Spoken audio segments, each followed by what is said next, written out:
అనకాపల్లి జిల్లాలో సముద్రంలో చేపల వేటకు వెళ్లిన మత్స్యకారుడు భారీ చేపను చేజిక్కించుకునే యత్నంలో ప్రమాదవశాత్తు నీటిలో మునిగి గల్లంతయ్యాడు. పూడిమాడుకకు చెందిన ఎర్రయ్యతో పాటు మరో ముగ్గురు వ్యక్తులు చేపల వేటకు వెళ్లారు. తీరానికి 30 కిలోమీటర్ల దూరంలో వేట సాగిస్తుండగా గేరానికి సుమారు 100 కిలోల బరువున్న కొమ్ముకోణం చేప చిక్కింది. తాడుతో బోటులోకి లాగే ప్రయత్నం చేశాడు. చేప బలంగా ఎర్రయ్యను నీటిలోకి లాక్కెళ్లడంతో గల్లంతయ్యాడు. గ్రామస్తులు గాలించినా ఫలితం లేకుండా పోయింది.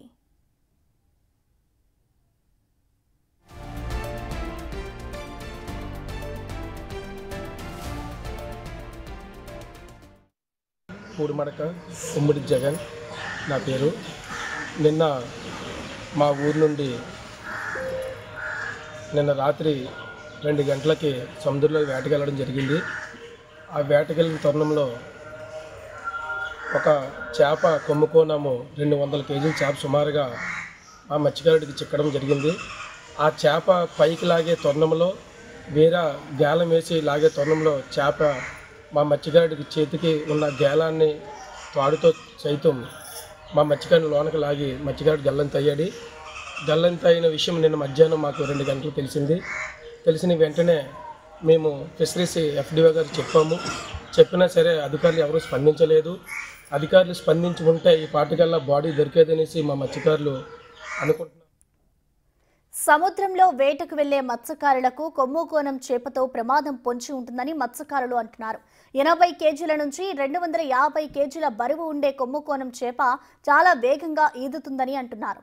వలల్లో చిక్కుకున్న చేప వల్ల ఎలాంటి ప్రమాదం ఉండదని, గాలానికి చిక్కుకున్న చేపకు స్పేర్ గాలం వేయకపోతే మనుషులను సైతం లాక్కుపోతుందని అంటున్నారు. పూర్తి వివరాలు మా ప్రతినిధి రాజు అందిస్తారు. అనకాపల్లి జిల్లా అచ్యుతాపురం సమీపంలోని పూడిమడకలో వేటకెళ్ళినటువంటి మత్స్యకారుడు అటు కొమ్మకోణం ఆ చేపకు బలయ్యి లోపలికైతే వెళ్ళిపోయినటువంటి పరిస్థితి అయితే ఉంది.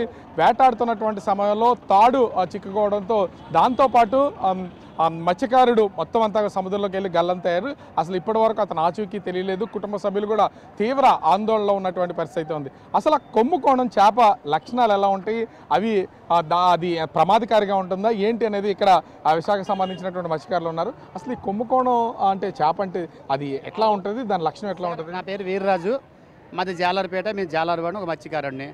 దాని లక్షణాలు 4 రకాలండి.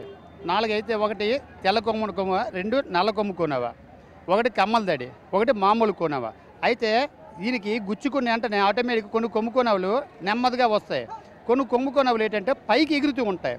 ఎగిరేటప్పుడు అనుకోకుండా అనస్పష్టంగా ఏమైనా సరే తగిలితే గుచ్చుకోవచ్చు. అనుకోకుండా కుర్రడు గాలం గబుక్కని గుచ్చుకో, లేదంటే తాడు చిక్కిడిపోయి వెళ్ళిపోవచ్చు. ఎందుకంటే రూపు ఉంటుంది కదా, వెళ్ళిపోవచ్చు. దాని పేరు ఇంగ్లీష్లో మార్లిన్ అంటారు. అయితే ఆ కొమ్ముకొన గబుక్కలు లాక్కెళ్ళిపోయిందా లేదంటే అనేది అది మనం చూడలేదు. అయితే దాని లక్షణాలు మట్టుకు ఎలాగైనా సరే కొమ్ము గుచ్చుకుంటుంది, లేదంటే మటుకు ఇదే తాడు చుట్టుకొని వెళ్ళిపోతుంటుంది.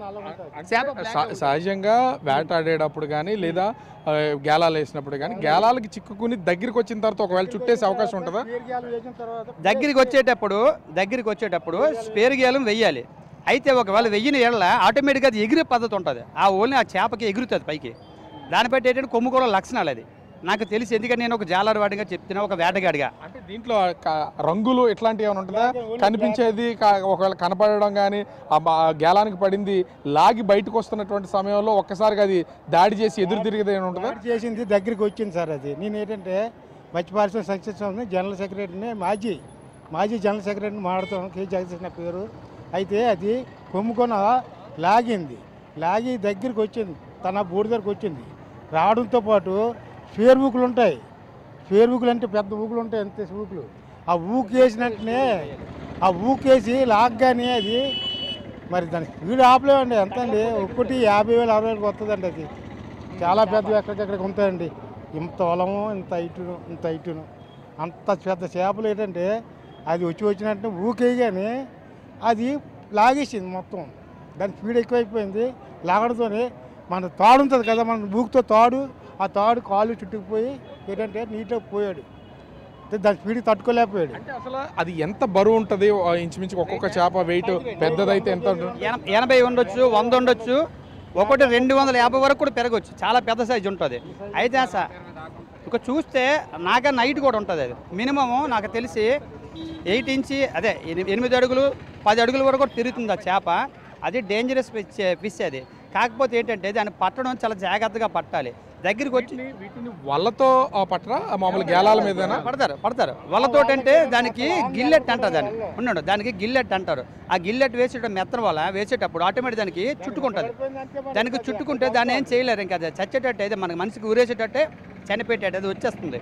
కాకపోతే ఏంటంటే ఇది చాలా డేంజరస్ చేప. అందులో 4 జాతులు. ఒకటి తెల్లగొమ్ముకోనం అంటారు. అంటే ఇంకొకటి ముఖ్యంగా చూస్తే ఇప్పుడు వెళ్ళినటువంటి మత్స్యకారుడు వెళ్ళిపోయాడు అంటే ఒక గేలం వేశారు, ఆ గేలానికి చిక్కుకున్నటువంటి ఆ కొమ్ముకోణం దానికి పడింది, లాగే సమయంలో దగ్గరికి వచ్చింది. అంటే దగ్గరికి వచ్చిన తర్వాత దాన్ని వెయిట్ ఆపాలన్నా మళ్ళీ ఇంకొక గేలం దానికి లింక్ చేయాల్సి ఉంటుందా? వెయ్యాలి. దానికి కంపల్సరీ ఏంటంటే స్పేర్ గేలం ఒకటి ఉంటుంది, ఇలాగ ఉంటుంది, కర్రకి ఒక గేలం ఉంటుంది, దాన్ని వేసి పైకి లేపాలి. ఒకవేళ లేవగానే వేళ దానికి ఎప్పుడైతే మనం నిప్పు కలిగిందో తగలేదు అనుకోండి, ఎంత ఫాస్ట్ అయిపోతుంది, స్పీడ్ అయిపోతుంది, దాన్ని మనం తట్టుకోలేము, ఆటోమేటిక్గా మా చేతులు కూడా పగిలిపోయి. అంటే అసలు అది సముద్రంలో వాటర్లో మీరు బోట్లలో వెళ్తూ ఉంటారు కదా, అవి బోట్లలో కానీ తెప్పల్లో కానీ వెళ్ళినప్పుడు అది ఎంత వేగంగా వెళ్తుంది అసలు? అది దాని స్పీడ్ ఎట్లా? చాలా ఫాస్ట్ అండి. అసలు దాని స్పీడ్ అంటే మనకు చెప్పలేము. ఒక కార్గో షిప్ కూడా దాన్ని అసలు ఆపేది అంత ఫాస్ట్గా వెళ్తుంది. దాని స్పీడ్ అంటే ఎవరు ఆపలేదు, దాన్ని ఎవరు చెప్పలేరు. ఎందుకంటే అది లాగేవాడికి పట్టుకునేవాడికి తెలుస్తుంది. ఆ భారం తట్టుకు ఒకసారి మాకు చేతున్న తాళ్ళు కూడా తెగిపోతాయి. అంటే ఇప్పుడు వెళ్ళినటువంటి మత్స్యకారుడు గల్లంత అయినటువంటి ఎర్రాజీ, ఇప్పుడు ముఖ్యంగా చూస్తే అతనికి సంబంధించి పెద్ద బోట్లో వెళ్ళి ఇలా జరుగుతుందా, లేకపోతే చిన్న చిన్న బోట్లలోనే ఇలా వేటాడతారా? చిన్న బోట్ అని కాదు, పెద్ద బోట్లో కూడా ఆటోమేటిక్గా 2-3 సార్లు జరిగాయి. ఎందుకంటే మేము వెసలో చేసాము. అది ఏంటంటే పెద్ద బోట్లో కూడా చాలాసార్లు జరిగి చనిపోయి ఒక ఆయన కన్ను కూడా పోయింది లాస్ట్ టైం. అది కూడా చెప్తాను, 2005లో ఒక ఆయన కన్ను కూడా పోయింది. అది ఏంటంటే దగ్గరికి వచ్చి టప్పని గేలం తులిపి కన్ను తెలిసి కన్ను పోయింది ఒక కుర్రోడికి. ఆ కంపెనీ పేరు కూడా చెప్తాను నేను. అంటే ఇప్పుడు ఇట్లాంటి ప్రమాదాలు తరచూ మత్స్యకారులకు జరుగుతూనే ఉంటాయి. ఇప్పుడు అంటే ఇవి కేవలం లాక్కెళ్ళిపోవడమేనా, లేకపోతే వేటాడుతున్నటువంటి వాళ్ళ మీద దాడి చేసి ఎక్కడైనా పొడవడం కానీ ఇట్లాంటివి ఏమైనా చేస్తారు? అదే పొడిసాయి, కానీ అది చాలా తక్కువ. అది ఆటోమేటిక్గా చనిపోతుంది. ఏది మన దీన్ని బట్టి ఉంటుంది, మన హ్యాపీ మన ధైర్యం బట్టి ఉంటుంది. అంతే మించి అందులో ఇంకేమీ లేదు. కాకపోతే చనిపోవడం అనేది మనిషి అనేది చాలా కష్టం. నీటిలోనే ఆటోమేటిక్గా తుఫానికి గాలి వాతావరణ ప్రకారం చనిపోవడం కామన్. అదేంటంటే చేపల మూలంగా చనిపోవడం అంటే చాలా కష్టం నాకు తెలిసి. దొరికే అవకాశం ఉంటుంది, ఇది ఆ లోపలికి లాక్కెళ్ళిపోయి ఉండడం వల్ల ఇంకా అవకాశం అంటూ నాకు తెలిసి ఉండదండి, దొరికే అవకాశం. ఎందుకంటే ఆయన ఏదో చేపలు తినేస్తాయి, చిన్న చేపలు తినేస్తే దొరికే అవకాశం అంటూ లేదండి. అది అంటే పైనే అంటే వాటర్ పైనే ప్రయాణం చేస్తుందా చేప, లేకపోతే లోపలికంటూ వెళ్తుందా? లోనికి వెళ్తుంది, కిందకు వస్తుంది సార్. అది ఎక్కువ శాతం పైన తిరుగుతుంటుంది. ఎందుకంటే చిన్న చిన్న చేపలు తింటూ బ్రతుకుతుంటుంది, మేదలు గెంతూ ఉంటుంది. అది చాలా డేంజరస్ ఫిషే. అది కాస్ట్లీ ఫిష్ కూడా అనేది.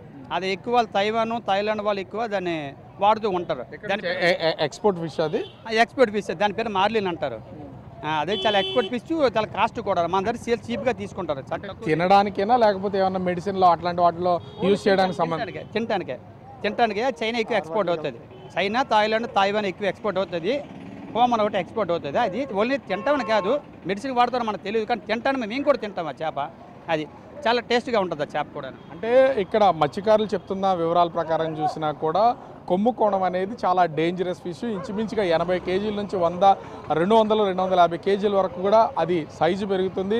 8 నుంచి 10 అడుగుల వరకు కూడా ఉంటుంది అనేది వీళ్ళు చెప్తున్న దాని ప్రకారం.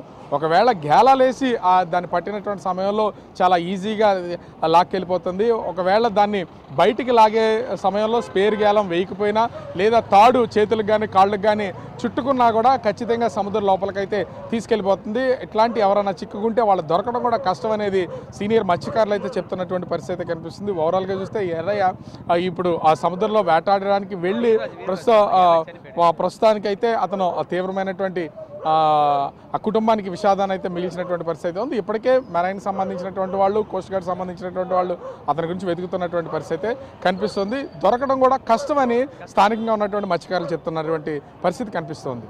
కెమెరామెన్ రాముతో రాజు, బిగ్ టీవీ, విశాఖపట్నం.